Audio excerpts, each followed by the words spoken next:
Thank you very much for having us as News Digest TV. Can you briefly tell us who Councillor Chingarande is? Okay, thank you so much, William. Councillor Melody Chingarande is a father of two. Well, she started her politics way back before I even went to college. I was a district secretary from Biso constituency in Kwekwe. Then before that, still I was in the ward where I participated as well in the youth department. Firstly as the information and publicity secretary for our branches. By then we used to have branches. It was Shandoko branch in Ward 5. Then I also rose to the position of being the youth ward vice chairperson for Ward 5 as well. Then from there, that's when I got to district and I grabbed the secretary position for Mbizo district in the youth wing. Then from there, I also rose again before I became a councillor in 2018, which was my first term. I was also elected as the provincial youth secretary for local government for Midlands. Then for my educational qualifications, I got my first certificate at Harare Polytechnical College, where I did records management. Then from there, I again joined Mutare Teachers College, where I did my diploma in secondary education. I again decided to continue with furthering my education. That's when I did my sociology degree with Zegu, Zimbabwe Ezekiel University. Then, whilst I was in that term, that's when I had our elections in 2018, and I was elected as the first female councillor in Ward 5. Because from the history that I know and that I had as well, there was never a female councillor that managed to sit or to take the seat for Ward 5. So to me, it's a history that I've made in that ward, because I broke that yoke of patriarchy. I'm the first female councillor for Ward 5 since Zimbabwe attained its independence, and from opposition. Let me take you back to your history. Why did you choose opposition politics? To me, from my own point of view, firstly, I saw there was not much noise. There was no violence. And I thought maybe if I joined the opposition politics, I would change some of the situations that I've been seeing that are being done by the ruling party. There's a lot of corruption that we are seeing. There's a lot of situations that we are seeing, a lot of challenges.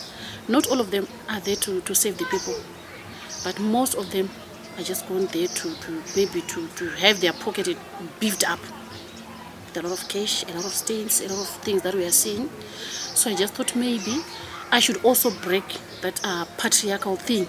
Maybe I can just go back to the issue of patriarchy as maybe being the first female councillor, to show that women can do it, women can lead, women can also do something better than men. So I just thought maybe as women we should see to it that we don't take only subordinate positions, but we should also be in the leading positions. Okay. You have spoken of patriarchy and being a female politician. What is the political terrain like for female politicians in Zimbabwe? It's very difficult, it's very harsh. We are also victims of the situation. We are also victims as female candidates. It's either we are victimized by our male counterparts and from other political parties as well. We are degraded, we are given all sorts of names, we are labeled as prostitutes. And to me, at first, I really wanted to drop. After being labeled, after being given all those sorts of names. Politics. So at first, I really decided to just drop it off. But then through the workshops and inductions that I'm undergoing through different women's organizations that support women in politics or women in leadership, I've managed to stand as a woman. Though the terrain is still hard, it's still harsh, it's still hard, it's still very difficult. Also, we looking at maybe the issues of finances. Most women are not financially stable. So sometimes we end up like just dropping off. Because if you usually are contesting with a man, they have all the cash, they have all the funds, they have all the resources. While as women, we may not be able to have all those things to cater for the demands of the electorate. Who may demand, who may even ask for cash. Do 1, 2, 3 things. T-shirts. Sometimes you may not have that cash to buy a t-shirt, of which a single t-shirt is just going away for $5-6. So if you can imagine, I've got a constituency on my ward, which is constituted by something like 5,000 people. I'm just talking of the registered voters, almost 5,000 people. So you look at 5,000 times $5 just for a t-shirt. So that's the hardship part of it. Okay, coming to Ward 5, what is the characteristic? What is the profile of this ward? How is it composed? Well, it's a 50-50 thing, because I can see we have a lot of ruling party people who are very, what can I say? They are very violent. The people in Ward 5, very, very violent. So it takes someone who is very strong to stand with those people. So as someone who was once a victim of incarceration, I've managed to sort of overcome, and I'm no longer afraid of them. Just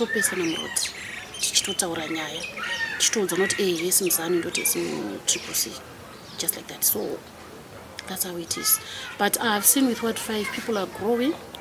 We have a lot of silent supporters who may not even come up to show that I support the opposition. Those people, I can talk of the Burmango style, which our president, Sengezo Tshabangu, used to talk about. Could say, don't victimize people, let them do what they want, let them be forced to maybe put on that regalia, even if they don't want to. But we will meet in the ballot box, and that's what happened with Ward 5. That is what is happening right now. 2018, 2023.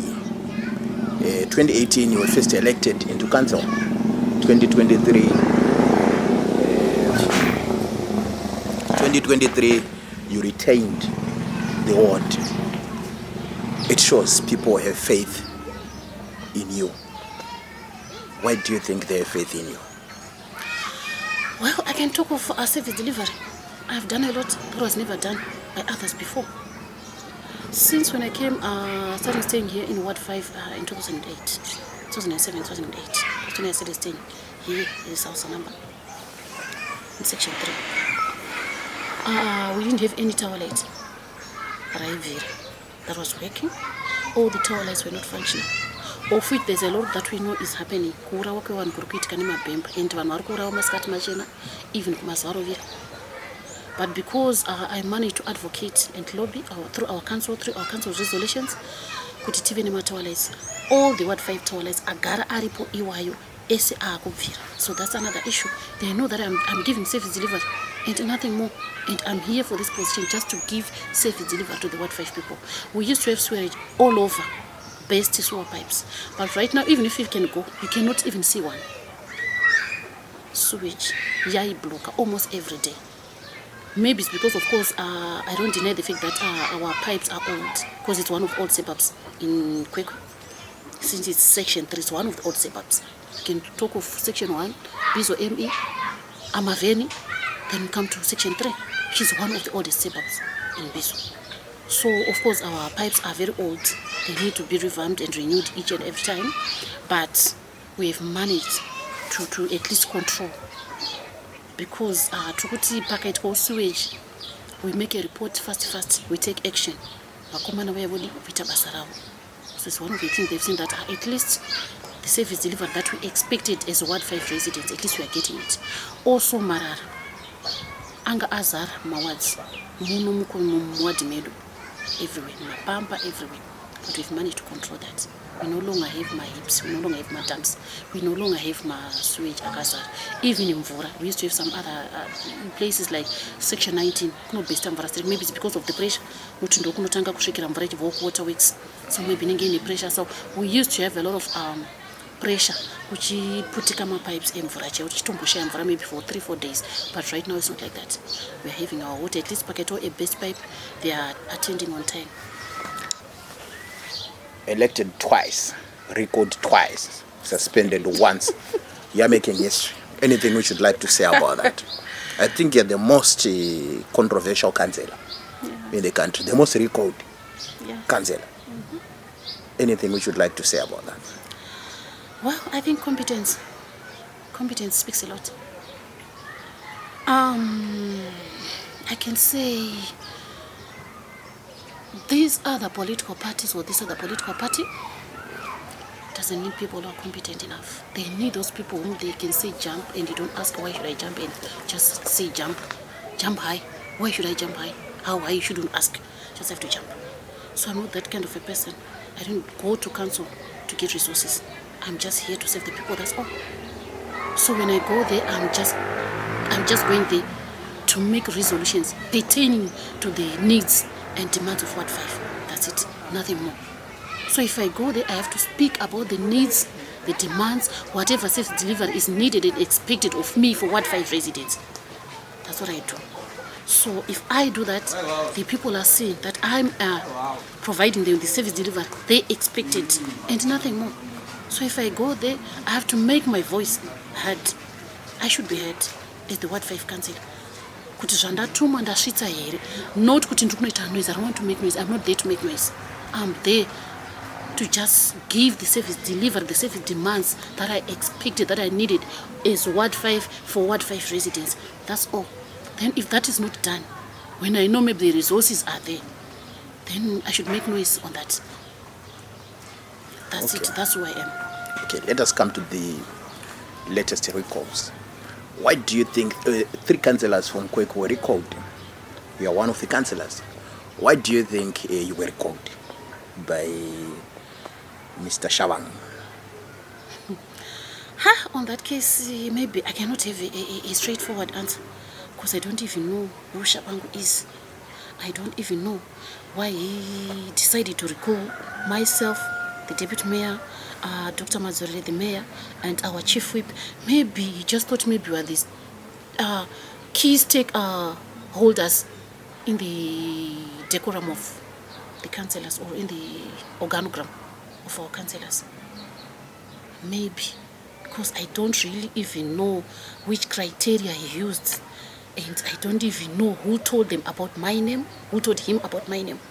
Because I don't even know him, and I don't think Tshabangu knows each and every one of us. So I think it's I don't know, maybe I can call it in quotes, I don't know why. In 2020, you were also recalled by Mwonzora. Why? Well, I'm a rebel, that's who I am. I just don't follow things that I don't know. I said no to Mwonzora. I cannot come to your party because I contested under MDC-A, which was under Nelson Chamisa by then. But then he decided to take that party again and to make it his. Then Chamisa left him with that party.